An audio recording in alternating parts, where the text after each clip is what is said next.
Assalamualaikum warahmatullahi wabarakatuh. Salam sejahtera bagi kita semua. Yang terhormat, Bapak dosen saya, Bapak Iwayan Nugal antara MSc PhD dan Bapak Ibu dosen penguji. Di sini saya akan menjelaskan mengenai tesis saya yang berjudul Analisis Perbedaan Kinerja Keuangan Perbankan Sebelum dan Saat Pandemi COVID-19 berdasarkan ukuran dan kepemilikan bank di Bursa Efek Indonesia. Kemudian latar belakang. Di sini ada dua pokok, yaitu yang pertama adalah pandemi COVID-19, kemudian yang kedua adalah hasil pertemuan penelitian terdahulu. Pada pandemi COVID-19, di sini ada sektor kesehatan, yaitu dari pemerintah melalui arahan presiden oleh PMK. Di sini tiga kebijakan utama yaitu kesehatan, pengamanan sosial, dan ekonomi. Kemudian yang kedua di sini adalah pendapatan masyarakat, yaitu pada NPL. Sedangkan dari hasil temuan penelitian terdahulu di sini ada 6 sebenarnya. Cuma di sini saya masukkan 2 untuk di latar belakang. Yang pertama dari harta dana dan varian 21 itu memberikan kesimpulan bahwa tidak ada perbedaan adanya kebijakan pemerintah dengan adanya restrukturisasi kredit. Kemudian dari Lagi Nugroho et al. Tahun 2021 juga bahwa terdapat perbedaan nilai NPL. Kemudian rumusan masalah. Kemudian ada berita dari dari laman konten keuangan yaitu berjudul Begini Nasib Industri Perbankan di Saat Pandemi Virus Corona COVID-19. Di sini sampai tanggal 27 September 2020 telah ada 100 bank yang merestrukturisasi kredit senilai 900,285 triliun. Artinya apa? Di sini beban yang harus ditanggung oleh pihak bank, dan apabila masyarakat masuk COVID-19 maka pendapatan turun, maka di sini adalah besar sekali yang harus ditanggung oleh pihak perbankan.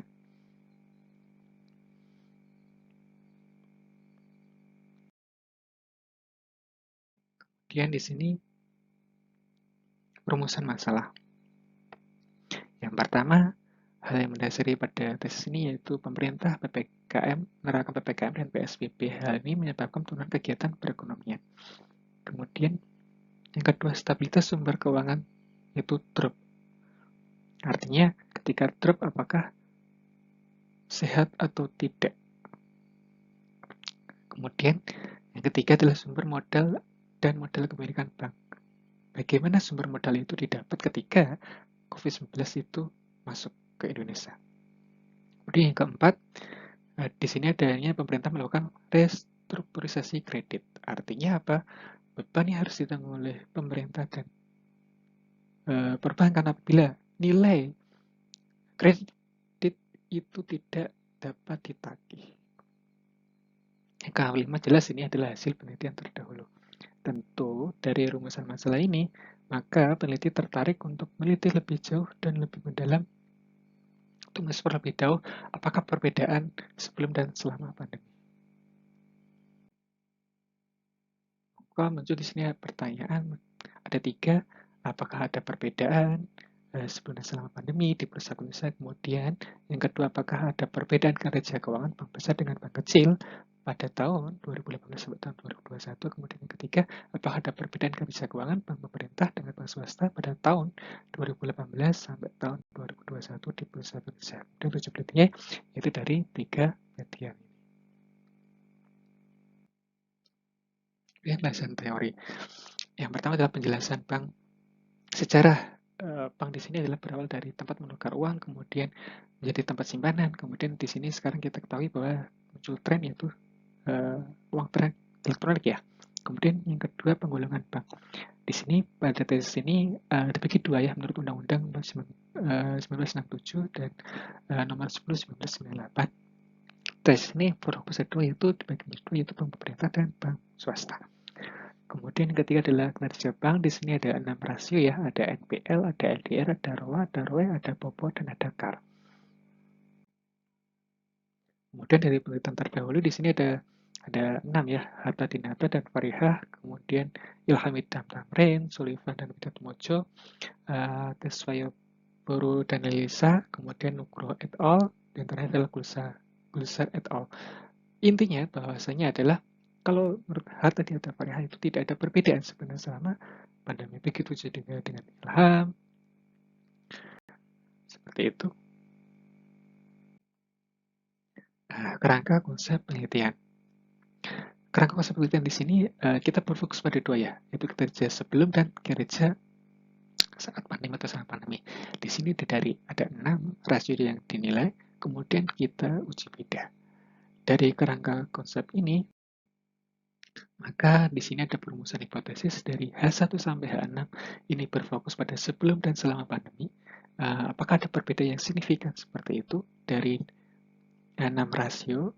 Kemudian juga merumuskan hipotesis untuk bank besar dan bank kecil ini dari tahun 2015 sampai tahun 2021 dari ke-6 rasio tersebut. Kemudian yang ketiga, ini perbedaan ya pemerintah dengan bank swasta dari tahun 2015 sampai tahun 2021 dari ke-6 rasio. Kemudian metode penelitian. Nah, jenis data penelitian di sini ada yang kuantitatif, artinya bersifat angka berasal dari laporan keuangan pemerintah. Laporan keuangan dari website masing-masing bank yang ada di Bursa Efek Indonesia. Kemudian populasi penelitian di sini ada dua ya, fokusnya yaitu dari pemerintah dan bank swasta. Jadi bank pemerintah daerah, kemudian bank swasta tidak masuk dalam kriteria sampel penelitian.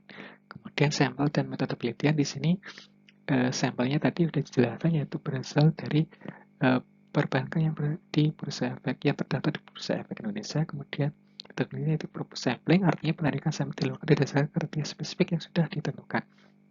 Kemudian kriteria sampel KPMI di sini menurut otoritas keuangan ada 4, yaitu KPMI yang memiliki modal inti sampai 6 triliun, yang kedua KPMI 6 sampai 14 triliun, KPMI 3 yaitu 14 sampai 70 triliun, dan KPMI 4 yaitu di atas 70 triliun. Nah, kemudian variabel penelitian di sini ada ke-6 variabel ya. Ini adalah perhitungan untuk menghitung dari 6 variabel tersebut. Kemudian dari metode analisis data di sini ada 3 yang menggunakan eViews, Excel, dan SPSS. eViews dan Excel, mohon maaf, di sini ada SPSS dan Excel ini untuk membantu dalam hal uji normalitas data. Kemudian analisis data di sini yang pertama adalah uji normalitas. Di sini apabila signifikansi di atas 0,05 maka data berdistribusi normal. Apabila data di atas kurang dari 0,05 maka data tidak berdistribusi normal. Begitu juga dengan uji Wilcoxon dan uji Mann-Whitney. Apabila data di bawah 0,5 maka terdapat perbedaan. Jika di atas 0,5 maka tidak ada perbedaan. Uji normal di sini digunakan ketika data yang kita gunakan yaitu tidak berdistribusi normal atau tidak berdistribusi normal ya untuk uji Wilcoxon dan uji Mann-Whitney. Sedangkan apabila data itu berdistribusi normal maka menggunakan uji Perret Samuel test. Seperti itu.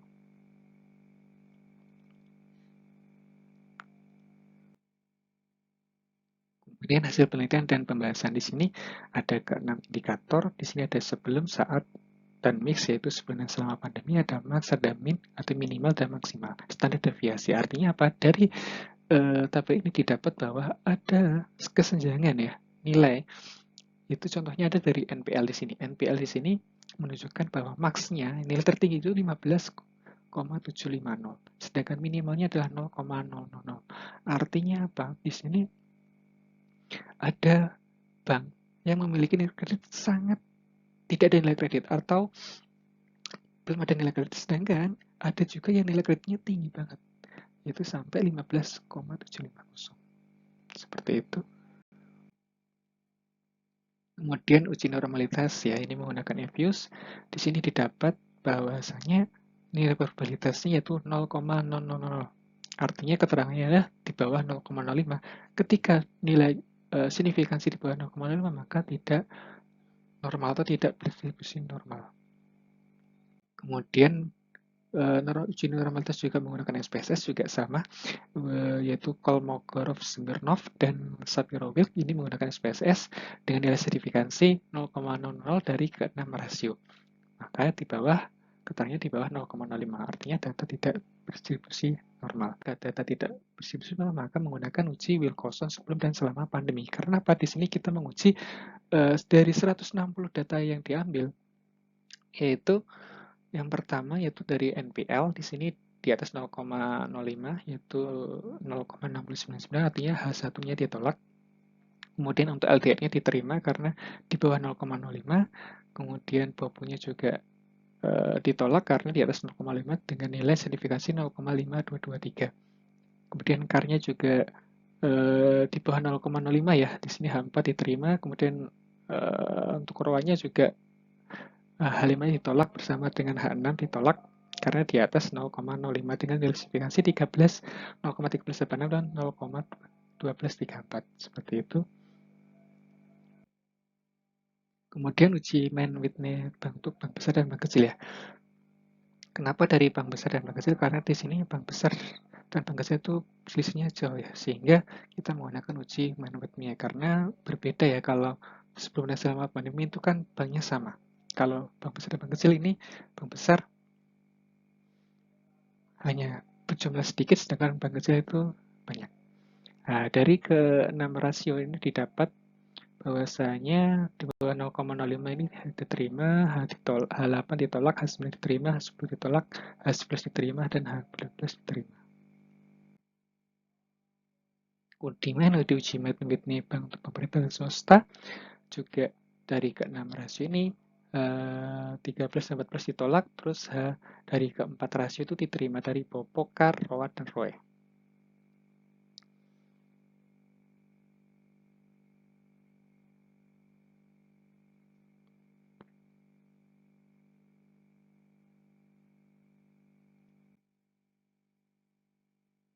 Kemudian uji Mann-Whitney Agroniaga kategori bank kecil ya, di sini yang diterima juga sama, yaitu ada 4 ya, dan Madu ini ditolak, NPL dan ADR ditolak.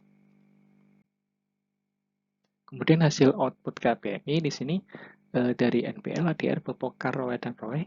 Di sini bahwasanya yang terdapat perbedaan itu ada 2, yaitu dari BOPO ya, ada BOPO dan ROA. Seperti itu. Nah, hubungan penelitian terdahulu yaitu yang pertama hasil penelitian Parihah, hubungan penelitian ini terbukti sama untuk jenis rasio return on asset-nya sama, ya tidak ada perbedaan. Kemudian yang kedua, hasil penelitian Ilhami Tamrin tahun 2001, hubungan pada penelitian ini tidak terbukti karena pada penelitian ini masih ada rasio memiliki perbedaan, yaitu LDR dan CAR. Artinya tadi yang pertama ROA-nya ini sama ya, terbukti ya, artinya terdapat perbedaan.